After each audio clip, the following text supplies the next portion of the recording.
starting from scratch.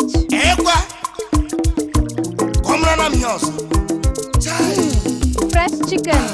Welcome back. Today we're cooking fresh chicken. Squeeze some lemon and a pinch of salt to get it nice and creamy. Rinsing it now. Let's season it. First we'll add some sliced onion, then a generous amount of pepper and spices. Together with our hands. Listen to the sound.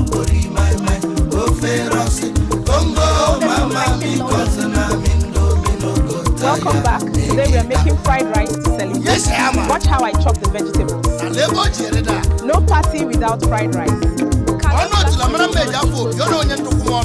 Cooking in the heart of the village, scene 8.